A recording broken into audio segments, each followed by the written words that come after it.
Run, river, run, run through the hills. Run, river, run to the sea. Run, river, run to your place beneath the sun. Run, river, run over me. Run. Hi, this is Jan Lewis. Welcome to be my guest today. We have back Samantha Russak from the Southwick Zoo over in Mendon. Samantha is the Director of Education over there, and she has brought Penelope the Hedgehog with her today. Hi, Samantha. Hi, how are you? This is Penelope, and she's how old, Samantha? She's just about 2 years old. And she won't get any bigger than this, so even though she's 2 years old and fairly young, they're called African pygmy hedgehogs, so pygmy indicating their small size there. They can live on average about 4 to 6 years, but in captivity, if they're well taken care of, they can live up to 10. Can you see it? Can you zero in on that? Look at her.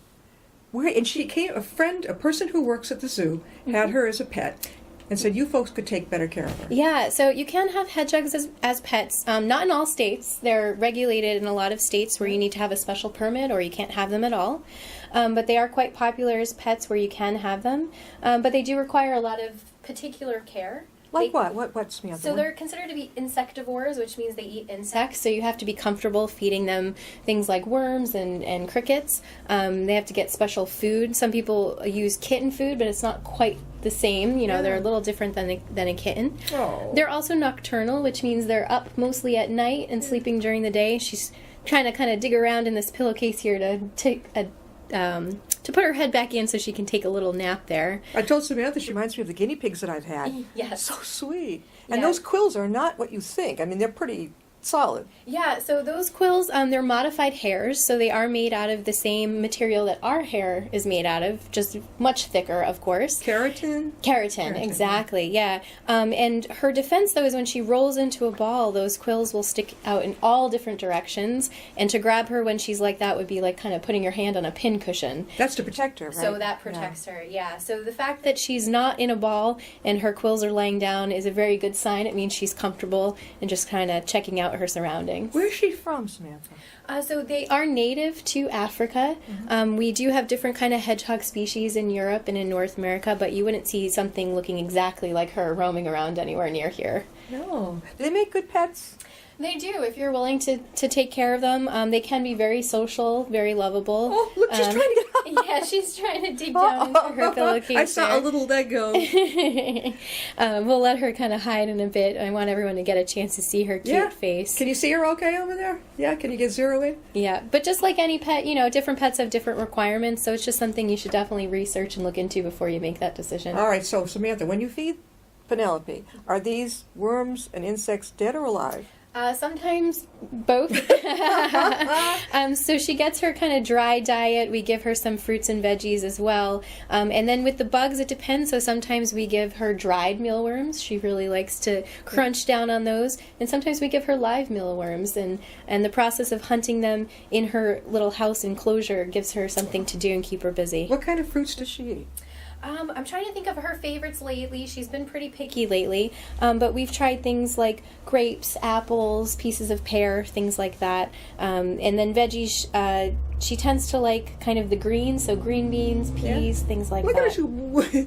Is that her way of saying hi? Yep, so she's just sniffing around.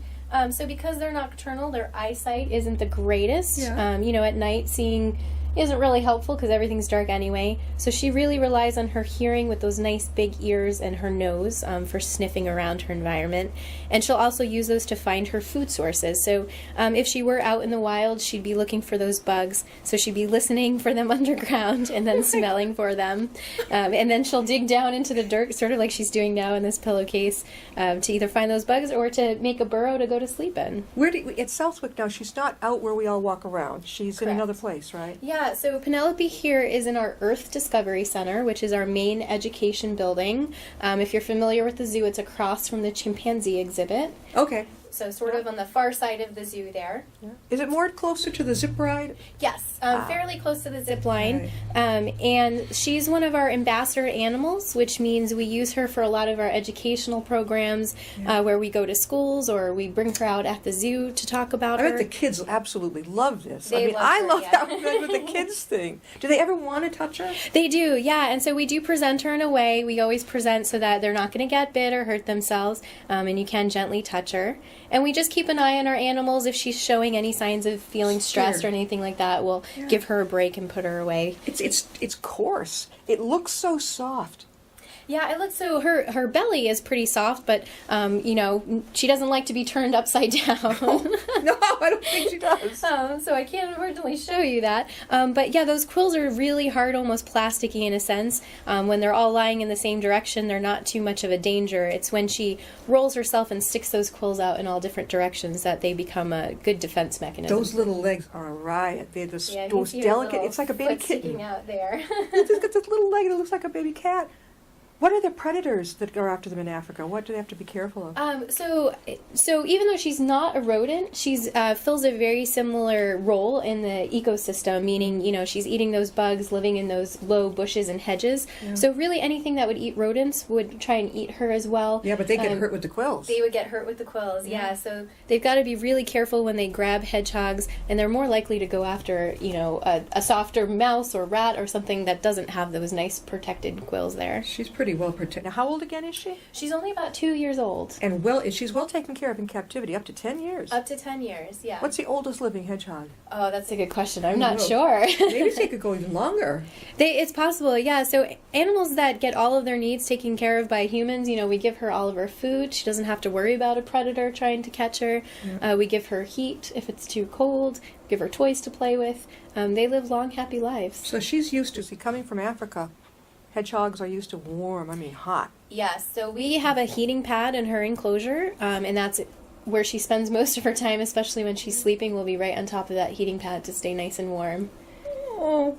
Now, last time, remind everybody what you brought last time. So last time I was here, we had our blue and gold macaw Spaz. Spaz, I remember Spaz. Yeah, you remember Spaz. For years I've known Spaz. And then we also had our baby alligator with us. Oh, yeah, okay, the gator. Yeah, and so he's still with us. So Spaz you might see outside the Earth Discovery Center on the little stage there. Isn't he the place where we've seen him in with the other macaws? Or? No, so we used to have some other macaw enclosures. We do still have some exhibits throughout the zoo, but he's always been one of our education ambassador animals, so he hangs out near the Earth Discovery Center with us. You might see him out with his brother, who is also another blue and gold macaw. Spaz has a brother? A half-brother named Merlin, who's a little bit younger than he is, so they hang out quite frequently on the stage there. We're talking with Samantha Russak, and she is the Director of Education at Southwick Zoo over in Mendon, and she's brought Penelope the hedgehog with her today, and Penelope is like about, that big, right? Palm size, yeah. She's very small. And she looks very soft, but she's those quills. It's more, what's it feel like when you're pat? Some dogs have very coarse hair, and it reminds me of that. Yeah.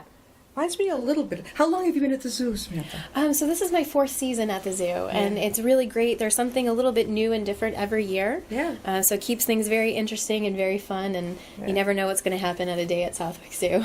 I know people may remember, I've introduced, Betsy is still the director, right? Betsy is our Director of Conservation and Education there. So she sort of runs and manages the zoo alongside her brothers and sisters and other family members there. Right now, her brother, Dr. Peter Brewer, is the director of the zoo. He's the director right now. I remember, meeting Betsy way back. I was on Northbridge Television, and she was bringing animals then. And she brought Spaz. Yes, he's and been through around the for a years, while. wherever I was, she would come on with Spaz.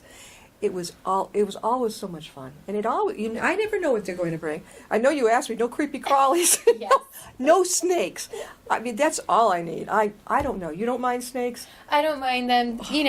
We understand they're not everyone's favorites. But we actually like to use them in our programs because we can help people maybe overcome their fear or overcome some misconceptions. But we never force them on anyone. So they're safe at the zoo. If you brought in a spider and he was in an enclosed place, I'm not going to like it, but I could handle it. There's something about snakes.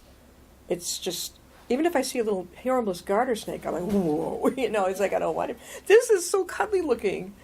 She is. She's very sweet and very social. Do they have many here in America? You might see them around as pets. Across the street they had one from us. Yeah, so you can get them as pets, but otherwise you wouldn't find them out in the wild or anything like that. Where are people getting these as pets? You can get them as there are some breeders that specialize in breeding hedgehogs. Some pet stores sell them as well. Just like you might go to Petco or PetSmart and get a lizard or a fish. They might have hedgehogs there as well. I don't even remember seeing a hedgehog there. It varies from state to state. She's looking. Yep, she's trying to look for a place to hide her head and take a snooze. She's got this little pig nose.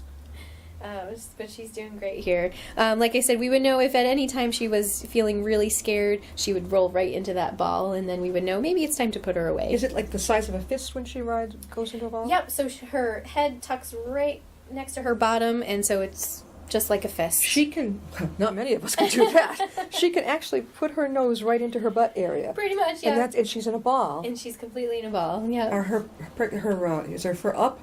Yeah, so all of the quills will stick up, so they're each attached along the, her skin there, so they all stick out, and she'll tuck her feet and her arms, and she'll pull them in, so you won't even be able to see them. All you'll really see is this nice ball of quills, spikes sticking out there. Samantha, how can people get a hold of you folks at Samantha's at the zoo? Yeah, definitely. So if you're looking to book one of our educational programs, our Zoo Mobiles are our outreach programs, which are really popular. We bring animals like Penelope here to schools and libraries. You can send me an email, samantha@southwickszoo.com. Any other questions regarding our zoo's general hours, what you can do there, what you can see, definitely visit our website, so southwickszoo.com. You can also get more information about our educational and conservation programs through our nonprofit site, so Earth Limited, and that website is earthltd.org. You've got some, I think Betsy told me, or you told me, there was something coming up this spring, this April, this month or next month? Well, we just opened for the season this past weekend on April 6th, so we're officially reopened for the season. We're kind of still working out some of the kinks and getting the rides going and everything, getting all the animals out because it's been a little chilly. But we're diving right into our season. And then in June 21st, which is a Friday, we have our annual fundraiser for Earth, our Earth Bash event, which is always a fun time. There's food and drinks through the zoo. You can get the train ride. There's going to be a silent and live auction. It's a really fun event, and that's our annual fundraiser for our nonprofit, where all the proceeds go to funding our educational and conservation programs. Okay, where again is this train? I never can find it. Where is it? So during the season, our train is in our elk habitat. So it's at the very bottom of the zoo, and it goes through our kind of marshland area. It's a 52-acre area, mostly undeveloped, where we have our herd of elk. But there's also a lake in there, so you might see some trumpeter swans and egrets and native wildlife. I mean, I know where the kids' rides are. Yeah, so it's a level down from the kids' rides. You got to go to the very bottom path in the zoo, and it's in the far corner. If you could cut down around past the leopards and past the leopards, past that boardwalk there. Yeah. And if you keep going to the far corner of the zoo, you'll hit the train ride there.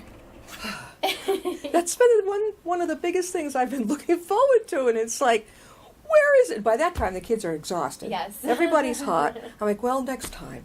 I want to ride. How long is it a ride? It's about a 12-minute ride on the train, so it is a really nice break. You get to sit down and, nice seated train ride. It's really pretty because it goes through our wooded area, and like I said, right by our nice lake that's there. So it's just really relaxing and nice, even if you don't see the animals, but usually the elk are right along the train route, so you get a good view of them Mommy as well. and Daddy and Grandpa could take a little nap for 10 minutes. Yes. Now, you've got that, what's that one? It's a ski lift. You've got that right. What's that one? So that's called our Skyfari ride, and it's just a ski chair lift that goes around in a triangular pattern, so it'll pick you up and drop you off at the same place. And that's also about a 15-minute ride, and really relaxing as long as you're not afraid of heights. We've had a few people skip it if you don't like the heights. But it goes really slow, and it'll take you over our cheetah exhibit, our deer forest. And I know where, too, the alligators. You're right, and it ends right over the alligator. They look right up, ooh, dinner. Yes. We keep them well fed at the zoo, so they're not tempted. All I can picture is the lift stop. Well, it did have one time we were visiting, the lift stopped. Yeah, so it does stop every now and then to let people off. So, if the chair in front of you needs to get off or something like that. And depending upon where you are, you could be right over that alligator. Yeah, no, I was like, oh my God. The gator's like, ooh, it looks good. Yeah. Now, there's something I want to get my son on. The zip ride. Yeah, so the zip line is fairly new, and we've only had it about a year or two now, and it's a really fun ride. So you basically sit facing backwards in a plastic seat. It'll pull you backwards about 150 feet up in the air, and then it drops you back to where you got on it, and so you end up going about 35 miles an hour. Oh, I thought it was like what you see in the jungles that go across. It's not that. Not quite. No, so you're not wearing a harness or anything like that. It's called a zip line ride, and the concept is the same, where you sort of are dropped down this line, but it's set up to be a little bit safer than just being in a harness. You're in a seat. Okay, so it takes about how long to ride that? Oh, that one's really quick. It's just a few minutes long. Yeah. Oh, I know. I think there's an age. It's got to be an age limit on that, right? Yes, there is an age minimum. We actually go by height instead of age because we want to make sure you're safely in the seat. And I don't know that off the top of my head, but all of our ride regulations are posted near each of those areas to let you know what the height requirements are. I don't think his two little kids are ready for this yet, even emotionally not. No, they might say they want to, but he sure is. Yeah, no, it's definitely not for the little ones. They're too small to be on a ride like that. Do you see many adults on it, or mostly the younger got people? No, we get our fair range of teenagers, middle schoolers that are tall enough, adults as well. It's very popular among all sorts of ages and groups Is of people. Penelope the hedgehog making a noise, or am I hearing that somewhere else? No, she's not really making a noise. Every now and then you might hear like a little grunt or something out of her, but they're actually very quiet. Those might be her teeth, or even just her quills touching against each other. I'm going to have to take her to my dentist. She's grinding her teeth. She needs a mouth guard. Now, she's all alone. She has no partner yet. Correct. And that's pretty normal for hedgehogs. They are solitary, which means they like to be on their own. Yeah. Really, the only time you would see hedgehogs together is if it was a mom and her kids, or a male and a female when it was breeding time. Yeah. We don't have any plans on introducing her to a mate at this point, but if perhaps that could change in the future.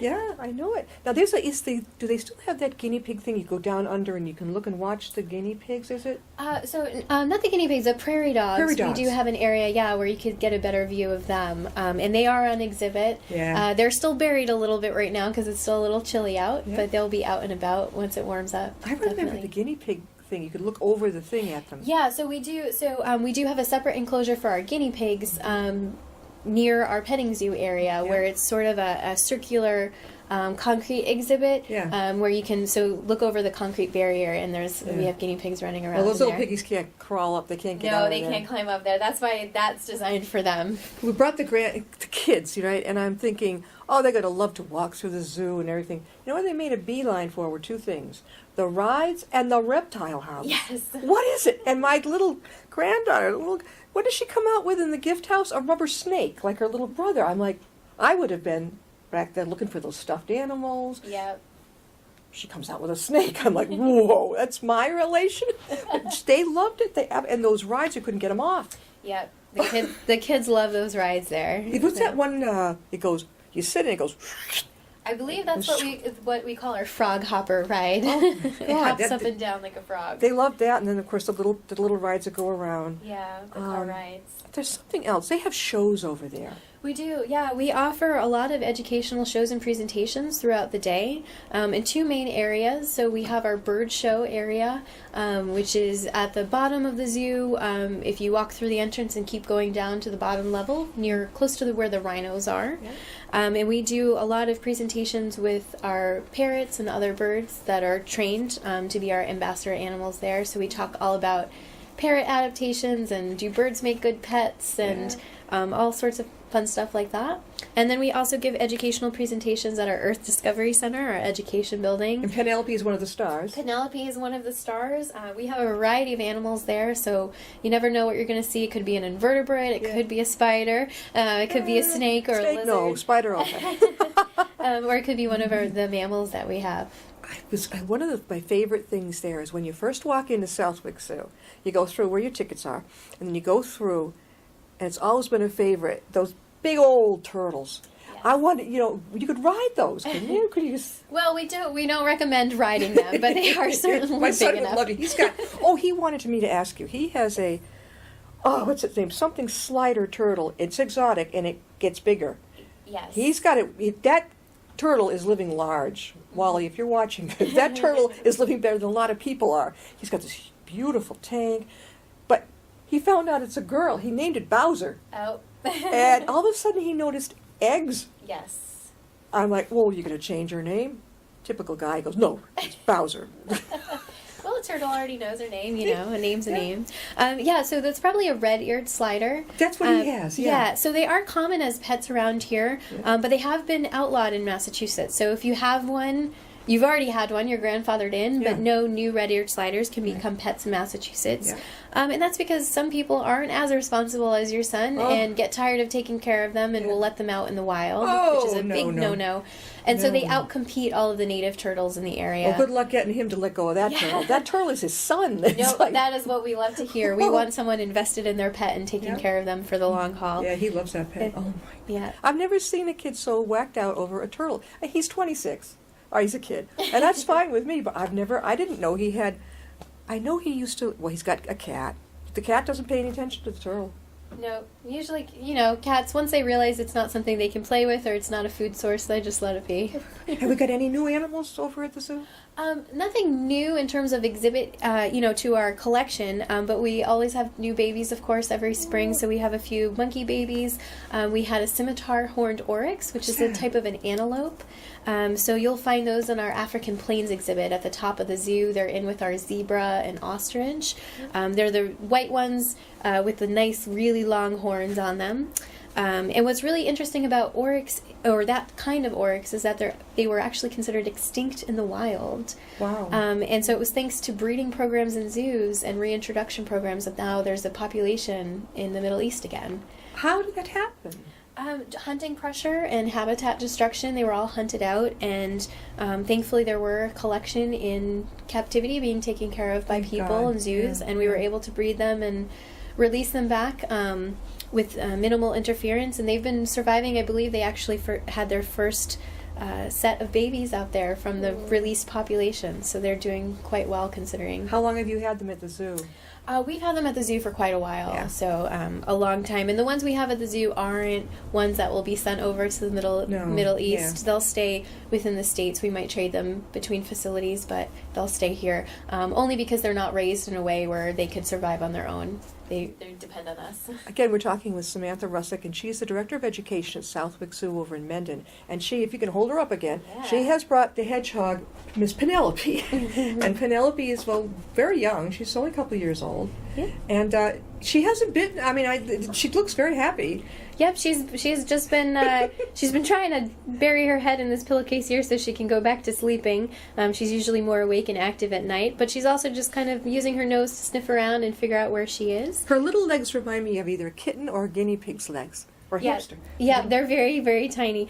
She does have some good nails on those front feet of hers that she'll use to dig down into the dirt to find those bugs, which she loves to eat. What about teeth? Is she like a cat or a snake, or what are they? Yeah, no, she's got some good sharp teeth in there. Again, because most of her diet are those bugs that have those crunchy, hard exoskeletons. Yeah. Her teeth are going to have to be sharp enough to crunch through that outer skeleton there. But she's being very gentle, you can tell. Reminds me of my cat. He has a pink mouth. Yeah. So cute.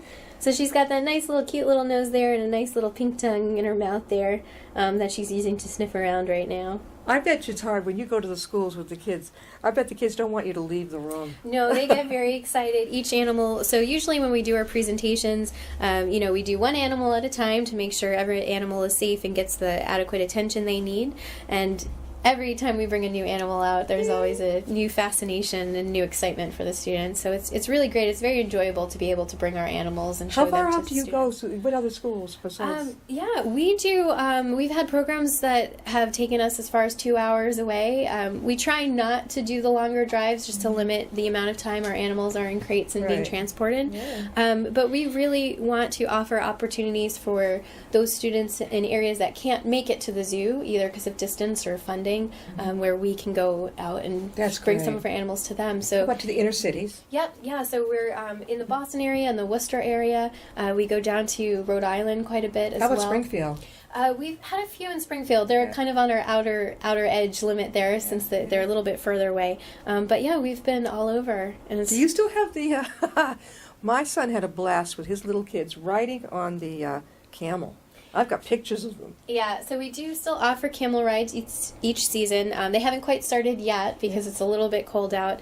But we have our Bactrian camels, which are exhibit animals. Those are the camels with 2 humps. Yeah. And then the dromedary camels, which are the ones with 1 hump. Those are the ones that we use to offer camel rides. It never even dawned on me it had 1 or 2. Yeah, and it actually works out really well with their names. So the way that I remember them and the way that I teach people is that Bactrian starts with a B, and there's 2 humps in a B, so they're the 2-humped camels.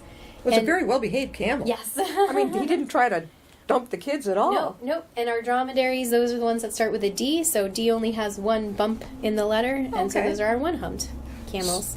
When do... Because I know the kids are going to go when that camel is there. When is he waked up for the season? So usually we usually have our camel rides ready to go sometime in May, usually around Mother's Day weekend. Okay. But it is kind of weather dependent. As long as it starts warming up pretty soon, we'll be able to have It can it get there. very, very hot at the zoo. It's a lot of fun. But dress accordingly. Comfy shoes. Definitely comfy shoes. And hardly any clothes. I'm not saying naked, but I think especially, not just the kids, but I think a lot of us adults, it's like I see so many of them like, sitting down there. They're hot. Yes. Even those little portable battery-run fans, those are cool. Yes. As long as you don't put it near the cages. Right, and we have made an effort to create more sort of misting stations and misting tents throughout the zoo. Misting station? Yeah, so as you're walking through the zoo, we have misters set up, sometimes for the animals, but also for the people as well. So you can kind of walk through and get a nice mist I missed of water that there. mist. Well, play on words. I missed that completely. Where are they? We kind of changed. We've been playing around with the different locations to see where would be the most effective and most What will it usable. look like, Samantha? Like It honestly looks like a hose attached to the tree, and then you'll just see kind of a fine spray of mist coming out of it. and it's okay to get under it. It's okay to get under it. Yep, it's clean water, I promise, and it's a nice way to cool off as you're walking Is the around. lion still there that you drink? The water thing? Possibly. So we had to take the fountain in for some construction and maintenance over the winter. So I'm not sure if it'll be back out, but hopefully it will be. And that's usually down by the playground if it'll make an appearance again. When you go to Southwick, when you first come in, we got a couple minutes left. Sure. There is. I'm not going to say anything more other than they have. You're going to love to see the red bat. Yes. Yeah, so we're definitely known for our red bat. We're the only zoo in this area that has one, so it's definitely worth coming out and seeing. Now, they've got when you come in to do the tickets. Is that the gift shop too, or that's just been moved down below? Yeah, so we've actually recently, just about 2 years ago, moved our main entrance just slightly over from where it was. So it's still right next to the gift shop building, but you'll see a nice new brand new wrought iron gate and a sign that says "Welcome to Southwick," and that's where our admission and ticket sales are. And then you'll exit the zoo through the gift shop. But there's another gift shop down by where the kids were. Where were they? You went somewhere and then you went through a little gift shop down lower. We do have a few other outposts in the zoo. So there's a gift shop near the Lions and Tigers called our Marangu Outpost. That's it. Yeah, and then we have a small gift shop near our parakeet aviary, which is where you can walk through with the parakeets. I would imagine we were closer to the lion. Probably, It's just like our kitty cat at home. He goes, "Bleh," gets on his back. You guys see the leopard and the white and black leopard. Yep, we have a white and black tiger. So we have a white tiger in with her sister, who's a normal orange-colored Bengal tiger, and they're right across from our lions. And then we do also have a leopard as well that's located a little bit further up the hill from the lions and tigers. One of the biggest jokes with Betsy Brewer, who is the head of the zoo, years ago, actually when I was in Northbridge, we were filming one of the shows, and we went over to the zoo. And I don't know where I got this in my head, but we were over at the rhino or whatever it was. I said, "Where's the hippo?" Yes. And Betsy says, "There's no hippo." I said, "Where's the hippo?" She said, "It's a rhino. We have a rhino. Yes. No hippo." I was like, "No hippo." Yes. We actually get that question fairly often, believe Why it don't or we not. have a hippo? We don't have a hippo. I believe at some point in the zoo's history they did have a hippo, but way before I was there. So right now our large animals of that size would be our two female rhinos, Thelma and Louise, who are really great to see. Cute. But we don't have a hippo at the moment. All right. Well, we're going to close, but again, we've been talking with Samantha Russak, and she is the Director of Education at Southwick Zoo over in Mendon, and the address is? We're at 2 Southwick Street in Mendon, so it's right off of Route 16. If you just follow the signs, you'll see the entrance sign to the zoo. This is a very, very big zoo. So, plan to spend the afternoon or whatever the day there, and they do have snacks. You're perfectly welcome to bring your own, right? Yes, you can bring in your own food, but we also have lots of food stands throughout the zoo. And we also have a full restaurant and bar, Galliford's Restaurant and Tavern, on site as well, if you want a sit-down meal. And how many bathrooms do we have there? We do have some porta-johns located throughout the zoo while you're walking, and then a large bathroom facility near the front of the zoo. Right, that's where the first snack bar is. Yep, so right near Zebra Cafe is one of our main stands, and then we have another large bathroom facility near the new zip line ride. And you can get cotton candy. I know the kids love that. Oh, they really. My little granddaughter I don't recommend this, but she and her mummy came in with like a dress, and I'm thinking, I don't recommend it, moms, if you got a daughter, putting her in a jumper or a dress, because, the rides, you want her to get down and have fun, and it's going to be tough in that skirt. Yes. Definitely. Thanks so much. Show her one more time. Yeah. Penelope the Hedgehog. One more time. There's Penelope. Welcome, Penelope. Did she drive you, or did you drive her over? I drove. She's a little bit too short to reach a steering wheel. Maybe we'll see you over there at Southwick. Look at her. Yeah. Thank you so much. You're welcome. Thanks for having us. You're welcome. We'll see you next time. I'll be my guest. Oh, she's a